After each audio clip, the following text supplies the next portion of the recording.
Hi folks, welcome back to Stacey Can. Today I am making pineapple jam. Winter is citrus season and pineapples are in some stores. In most stores I found some boxes of them in Costco, but they were pretty green, so I didn't get those. And while I go over all of this, by the way, hit like and subscribe below because that does help. And you can follow along with the recipe down below too.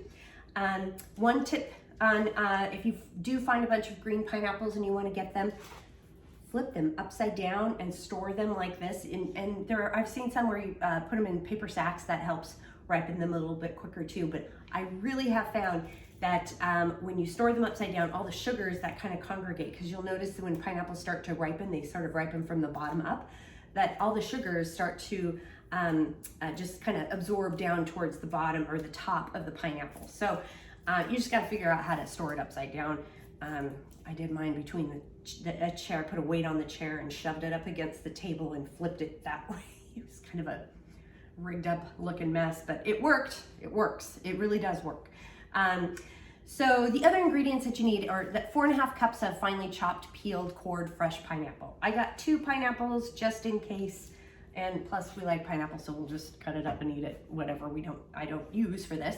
2.5 cups of sugar, 1 small lemon unpeeled and seeded, and a cup of water. This lemon is a little bit bigger, so I'm probably only going to use about 2/3 of it, but it doesn't call for pectin because the lemon peel and the white part in the peel of your citrus fruits have a lot of pectin in it. In fact, we get our powdered pectin from the byproduct of orange peels. So that's where you get it. So your grapefruits and your pomelos and oranges, obviously, and lemons have a lot of pectin in the skin part of it.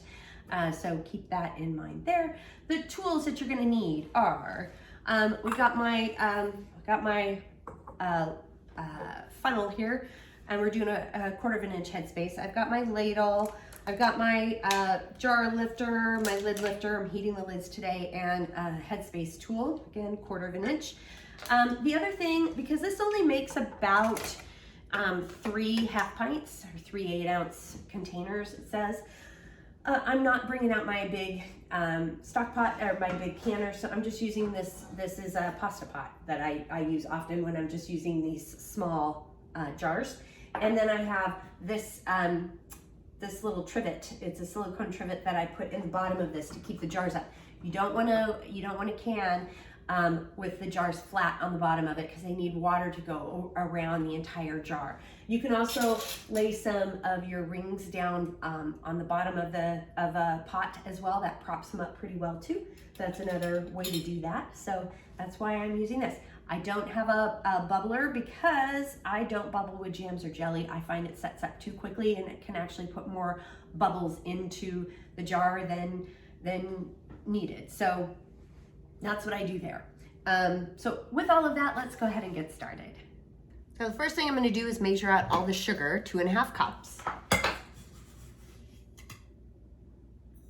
I have my paper towel handy, and I've got my boiling water. And you just want to just gently pour some hot water. You can't see there. Pour some hot water over the top of the lemon, just like so.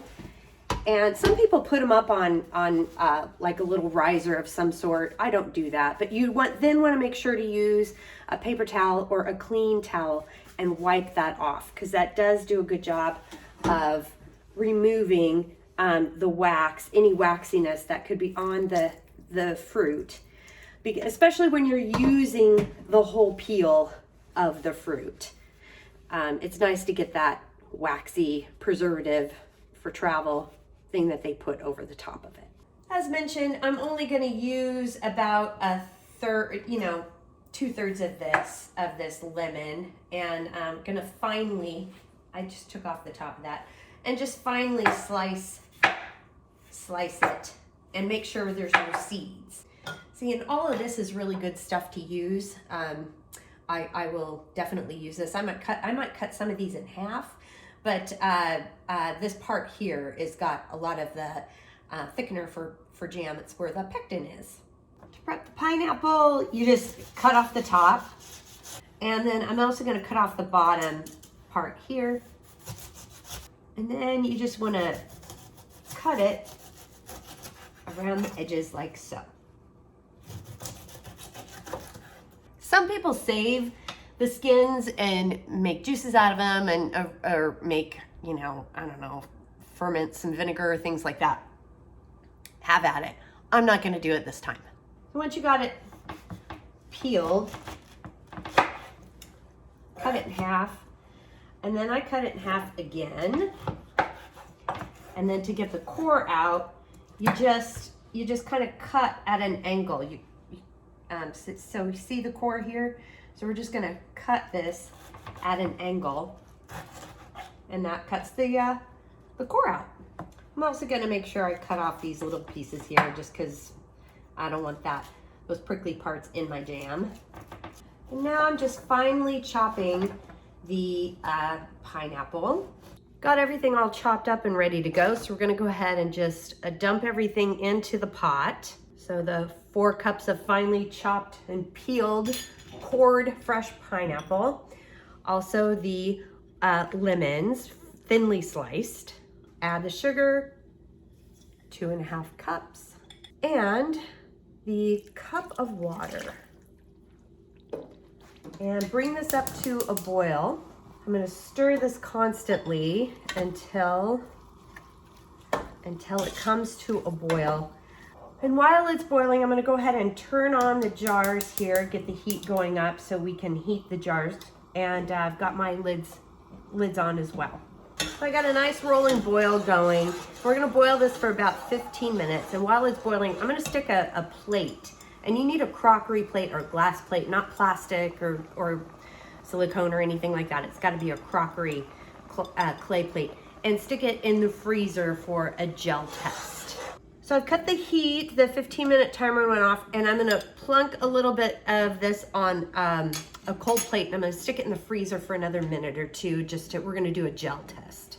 So what you're looking for is after it's set in the freezer is you kind of just wanna pull, yep, it's doing good. You wanna pull the, or you can even push the jam around on the plate. And if you can't see it because it's too clear, but if the juices kind of wrinkle or you get a nice little, when you pull across, if you get a nice separation between the two sides, and again, it's better with a darker jam, then it's ready to go. The gel it's nice and thick. I'm taking a jar out of my stock pot. You can use a can or two if you want. And we're gonna add our funnel here and just take the jelly or jam and carefully pour it in. And we're doing a 1/4 inch headspace today. That's pretty standard for all jams and jellies is a 1/4 inch. And again, I'm not bubbling, and I am using the Headspace tool just to, yep, and I've got a 1/4 inch. I'm just using the Headspace tool to kind of mush it around a little bit to even it out. I'm using the lid water here to clean the top of the rim of the jar. This is very important to do. It's really sticky, so jams and jellies are. And then we'll get our lid from, and I heat my lids, some people don't, you don't necessarily have to. And then get our ring and just fingertip tight. Oh, and it's hot potatoes, so be very careful. And then just pick your jar up. Do not tip or tilt and set into the canner and repeat. I've got the jars in my stock pot here. I have measured that we have at least over an inch of water covering the tops of the jars. We're gonna bring this up to a rolling boil, get the heat on high, and when it comes to a boil, we'll set the timer. I've got a rolling boil going, so I've set the timer for 10 minutes for my altitude. And for more altitude information, just check out over here on the side for your location. Timer has gone off, so I'm cutting the heat, and then I'm going to carefully lift the lid off and away from your face. This is a facial you do not want with all that steam. Whew, look at that.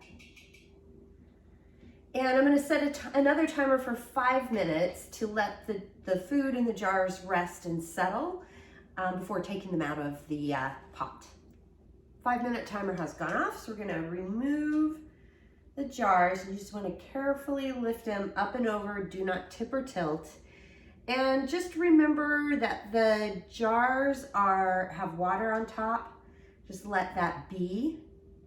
It'll drain off. One is already sealed. Second seal. Third seal. So all of these have sealed, which is wonderful. And here is a little bit extra. It didn't go all the way to the top, so you really do need to have it up to that headspace. So I'm just gonna stick this in the refrigerator. And this is amazing. This is truly amazing.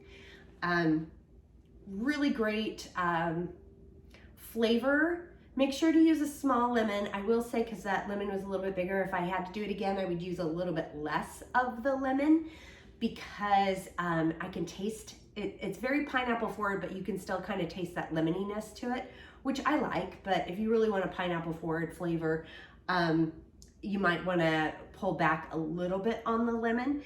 But the lemon actually brightens the flavor too. It's really tasty. It's very, very tasty. So this would be fantastic on top of, as a cake layer of flavoring. You can put it on top of the cake, or cupcakes, or whatever dessert. Cheesecake would be divine. Scones, obviously. You can heat it up, and it's a fantastic ice cream topping, which would be lovely. Eat it with a spoon, peanut butter and jelly sandwiches, however, fancy cheese. And it's so pretty in the jar. See, isn't that pretty in the jar? And this is how we do it. The recipe is down below, as is. When you're down there, please hit like and subscribe, because that does help. And if you have any questions, comments, suggestions, feedback, concerns, by all means, please reach out to me. I'm on Facebook at Stacey Can. You can at me on Instagram and TikTok at Stacey Can. My website is www.staceycancan.com, and my email is info@staceycancan.com. And I'm also on LinkedIn at Stacey Can. So thanks for joining me today, and until next time, happy canning.